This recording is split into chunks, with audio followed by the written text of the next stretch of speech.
I'm Karina. I'm Andy. I'm Karen. Hi, I'm Larry. I'm Av. I'm Rob. I asked everybody here today to talk about the summer of 1977. That's the one we all called the summer from hell because of all of the terrible things that happened that summer. There was a serial killer, there were terrible heat waves, and there was a blackout. And it was during that blackout that our friend Robin Schindler disappeared.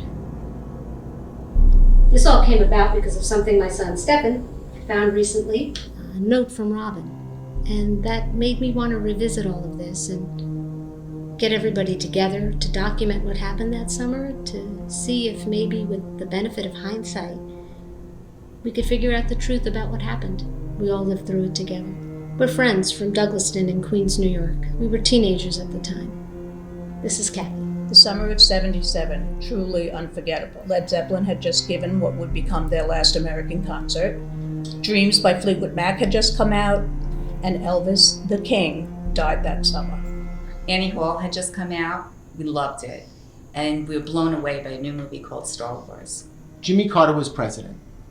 The Vietnam War and Nixon's resignation was still in the recent past, and A. Beam was the mayor of New York City.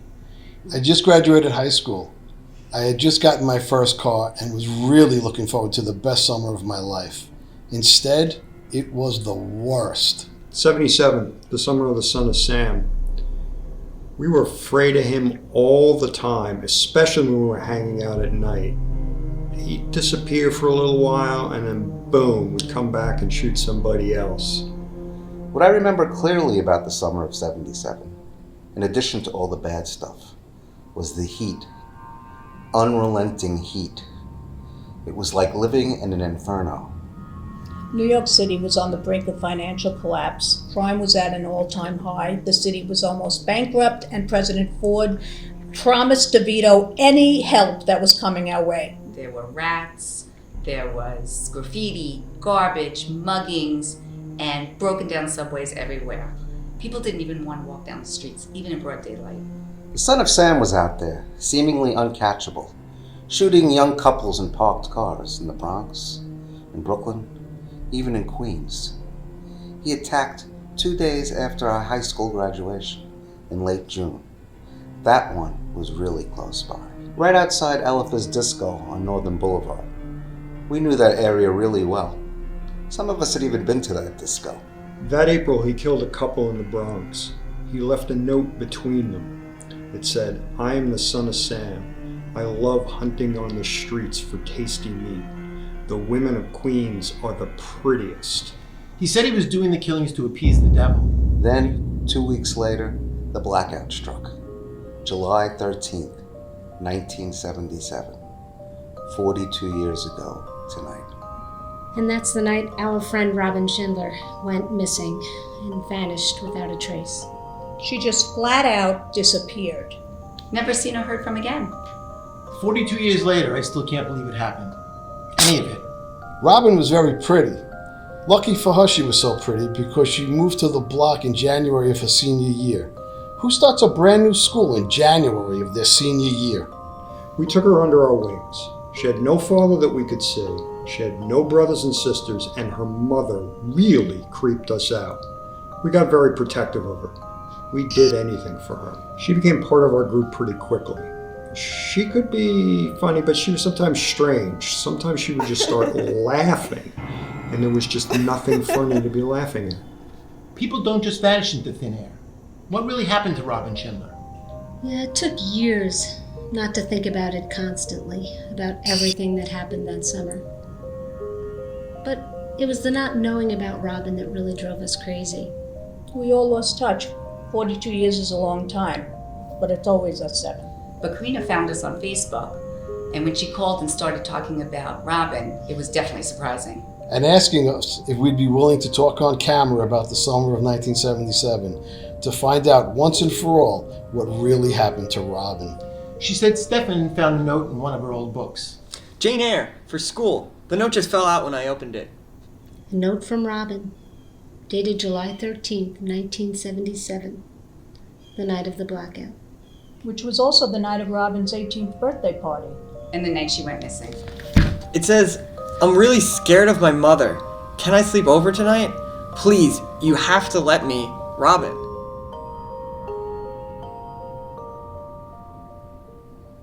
Douglaston is in northeast Queens, just a few miles from the border where New York City meets the rest of Long Island. The part of Douglaston we lived in was a small, isolated area. It was like a large cul-de-sac. There was only one way in and out. We were a cut-off neighborhood. There was only one bus stop, no subways, a 15-minute drive to the Long Island Railroad into Manhattan. We were half surrounded by the woods of the Douglaston Golf Course and the Catholic Seminary. The seminary was the Cathedral College of the Immaculate Conception, and it was separated from us by the woods out back. It was a full four-year college filled with hundreds of students who were studying to become priests. Then about a mile away in the other direction was a huge state psychiatric institution called Creedmoor. Down at the end of the block, high above us, stood the Grand Central Parkway. And the last house in the neighborhood, Karen's, was next to the entrance to the woods. Through the woods was the pond, where we all hung out. That's where we built our own little cabin in the woods. We called it the fort. We called ourselves the block. We still use that term today. Everybody knew everybody else's business. We had all the time in the world to hang out with each other. In 1974, we were all 13, 14, 15 years old. We all hung out down by the pond. That's when we decided to build the fort. And it was cozy in there. It was really comfy. We painted the whole place white. We had chairs, we had a rug, we had a bench. We used it from 1974 to 1977. Finding a note from Robin after all these years is unbelievable. It's like she's come back from the dead, if in fact she is dead. Well, the note shows that she was afraid of her mother. That's not surprising. That woman was terrifying. Remember her? Her name was Zuzu.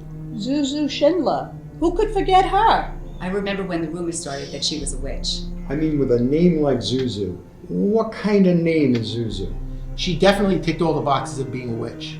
I can't think of anyone more likely to be a devil worshiper. She was definitely a witch. Personally, I never believed it. A drug addict maybe, but not a witch. Yeah, but there were so many bizarre things that could only be accounted for by her being a witch. But I can remember one day I saw her walking out of the woods in broad daylight, just talking to herself and mumbling, and she was carrying this huge log out of the woods and into her house. I was at their house once, and in the kitchen I saw a row of jars lined up with balls of hair in them. I was too freaked out to ask for an explanation. Once I was sitting out on the porch and I saw split open limes on tinfoil with handwritten notes in them with people's names in them and fingernails sticking out. Yeah, one time I went to Robin's house and I went to the bathroom and I saw these jars all lined up. Each one had a little tiny baby doll in it. We'd all recently seen The Exorcist, and even more recently, The Omen, which might have led to some of our crazed thoughts about Zuzu Schindler. Between them and the son of Sam, we were all pretty freaked out. The night before Robin disappeared, a woman was found wandering around the block wearing a bathrobe and slippers. My father called the police. She was walking towards Robin's house saying, "I need to see her, I need to see her." It turns out she was an escapee from Creedmoor. It wasn't that unusual for patients to escape and wander into our neighborhood. Off their rocker and absolutely terrifying. And sometimes they just wandered into places where they just didn't belong. On July 13th, we were at Karina's house having a party for Robin. The lights went off about 9:30, and at first we thought it was just Karina's house, but then we looked out and it was the whole neighborhood. But we didn't know all of New York City got knocked out by the lightning strikes. At first, we were all screaming and laughing and running around while Karina was trying to find flashlights. Then we realized that Robin was gone. Yeah, she was acting sort of high-strung and agitated at the party. It makes perfect sense now that Stefan found the note that, she was worried about whether or not she could sleep over. But I was so busy. The party was at my house, and I guess I just wasn't paying attention. I remember her following you around all night. She was getting angry and bothered. Something was definitely wrong that night. I was the last person to see Robin that night. I was actually in the bathroom with her when the lights went out. We had just started kissing. What? Get out of here. I had no idea she liked me. I accidentally walked in on her in the bathroom. She was staring at herself in the mirror wearing this black lacy sort of thing on her head. It was like a black veil or something. I had no time to joke about it before she pulled me toward and started kissing me. I had no complaints. I should have, of course, because my girlfriend was right on the other side of the door. And that's the reason why I never told the cops or anyone else about it. How could I have really cheated on her like that? Karina's parents came home pretty soon afterwards, and we all left. It was really dark outside, but we decided to go to Robin's house to see if she had walked home. When we got there, we saw a bunch of cars parked outside, and we heard some very strange music. I wouldn't exactly call it music. It was a very low rhythmic drum beating, but it didn't sound like an ordinary drum.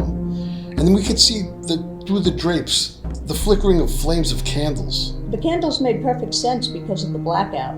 We rang the bell, but maybe because of the blackout, it didn't work. So we started knocking like crazy, but nobody answered. Right, and then the next morning, I went down to the fort as usual, and we all were there. It was gone. It collapsed in the night. It was heartbreaking seeing the fort all broken like that. It had been our sanctuary for years. We used to say it actually was a sanctuary because it might have been built on consecrated ground.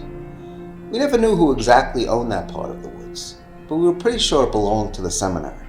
It was like someone had gone after it with a sledgehammer or an axe or even a bulldozer or something. Yeah, we thought it had got struck by lightning. You know, the same lightning that had knocked all the power out in New York City. But to me, it looked like it had been pulled down. So we stood around, we talked about rebuilding it, we waited for Robin, but she never came. And then we went back to her house, and the cars were gone. We knocked on her door about, 100 times, no answer. Yeah, we were terrified that at any minute we were going to find out that Robin was the latest victim of the Son of Sam. We tried calling the police, didn't get anywhere. All hell had broken loose because of the blackout. In fact, I remember reading, like 1,000 fires were set. Poor Robin picked a really bad night to disappear. The city was literally on fire. The cops were overwhelmed, and the number of police was less than usual because the city was broke. That must explain why they did such a poor investigation. They spent about 2 minutes questioning us. They just took her mother's word for it that Robin had moved to Germany to be with her father. Based on her statement in a single canceled check, they closed the case. They never even bothered to locate her father in Germany. It was a travesty. They owed Robin Schindler more than that. It was unbelievable what people were able to get away with that summer. None of us believed Zuzu Schindler's story. We all thought she had something to do with Robin's disappearance. There's no way that Robin would have moved to Europe without telling any of us about it. We thought maybe it happened because it was her 18th birthday.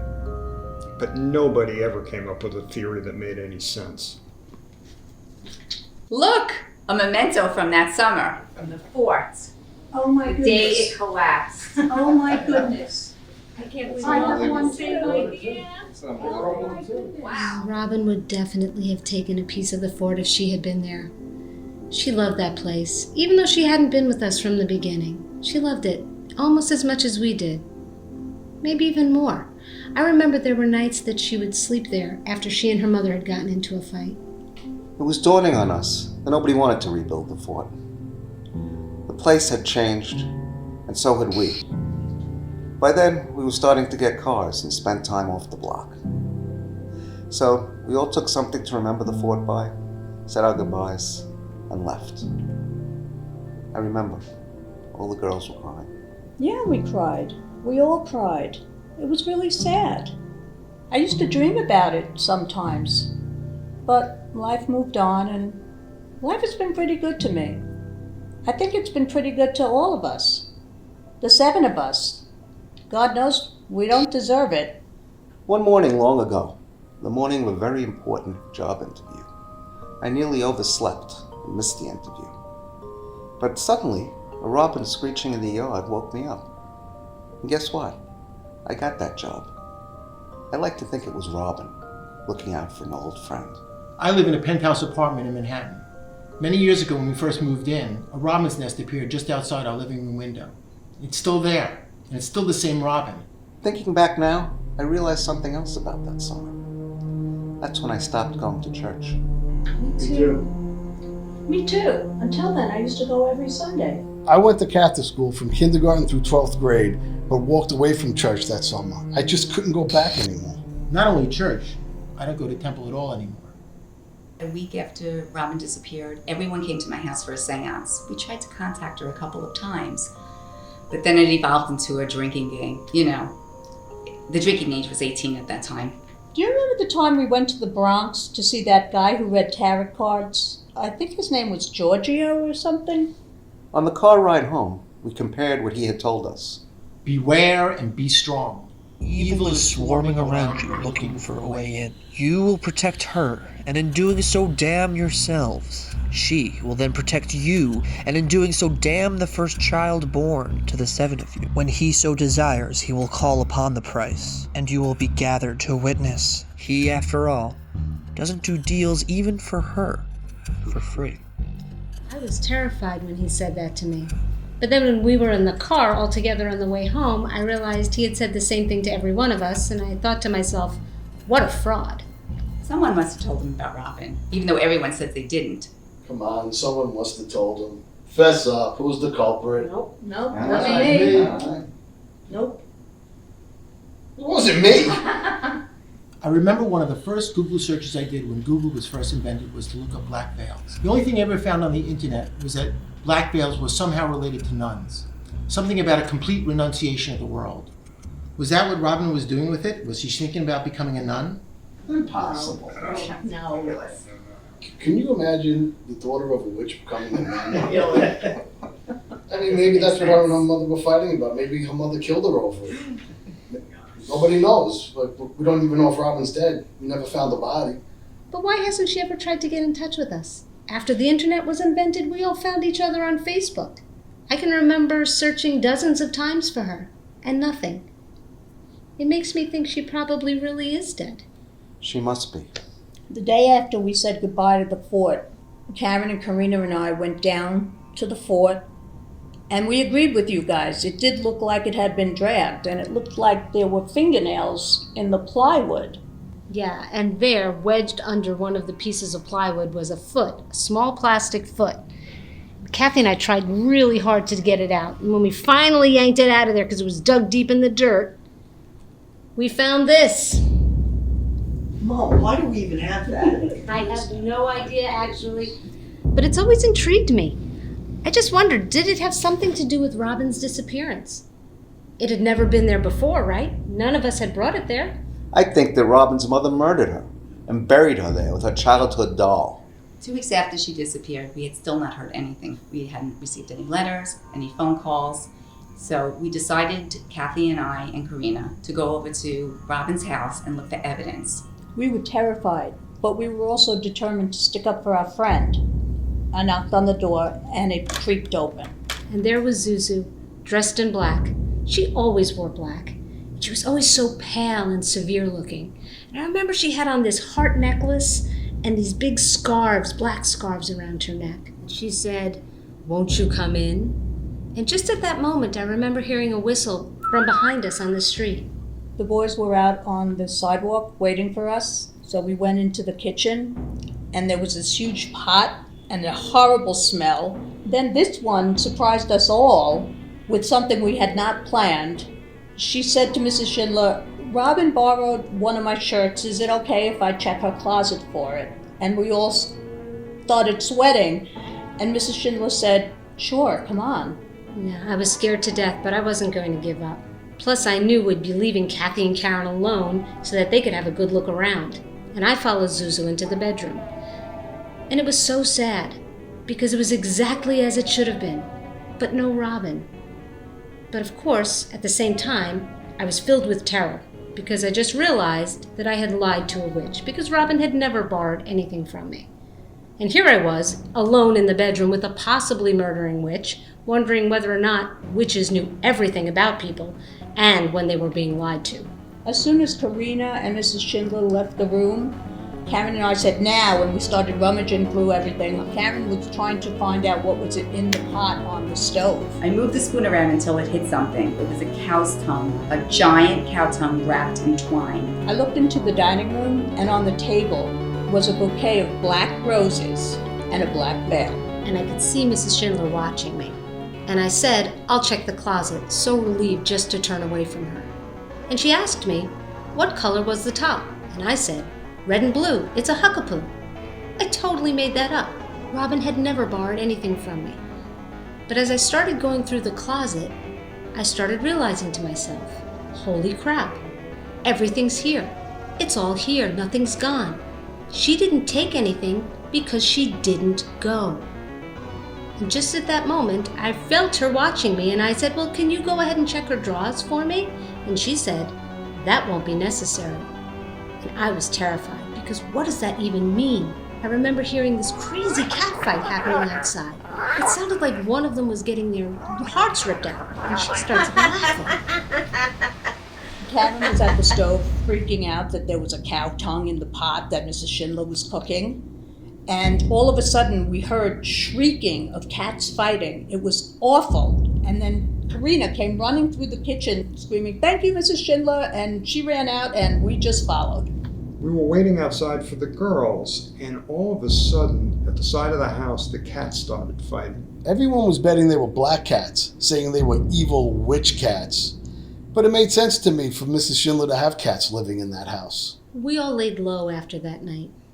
Everything that had happened that summer, all of it, was just too much. We were trying to put it behind us. I don't think we all got together again until August 10th. That was the day Son of Sam finally got caught. We were all at my house. We were having a Son of Sam in the Slammer party. It had been a month since Robin disappeared, and we were getting angry. We didn't have a letter, we didn't have a phone call. She had just disappeared, and nobody was doing anything about it. Her disappearance was just dying out, as if it never happened. We were all at Kathy's house drinking. We were celebrating. Son of Sam had been arrested. Hooray! We were finally able to go outside and be out all night and not have to worry about being shot.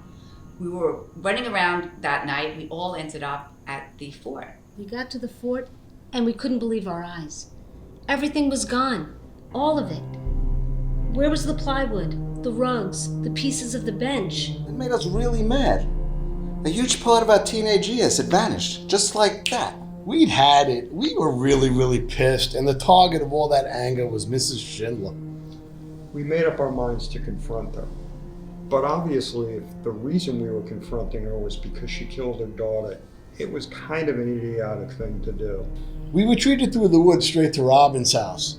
The girls had seen Zuzu before, that day with the cats, but this was the first time us guys would be seeing her. To demand the truth from her. You know, there's another part of the story of that last night with Robin when the lights went out, when we were in the bathroom together, that I couldn't stop thinking about as we walked up the steps to Robin's house. This is gonna sound crazy, but that night with Robin, there we were, and she's kissing me, and I'm going along with it. And I'm running my hands up her arms, and all of a sudden I get to her shoulder, and it's another hand, but it's not mine. So I'm a little freaked out. I open my eyes, and I see it. It's a hand. A big, powerful man's hand. And then I start to pull on Robin, and boom, the lights go out. I stumble back, hit into the sink, and I call out, "What the hell's going on?" But no one answers, because Robin's not there. And then I stumble out of the bathroom into the chaos and confusion of the blackout. And I'm wondering to myself, what the hell is going on? How drunk am I?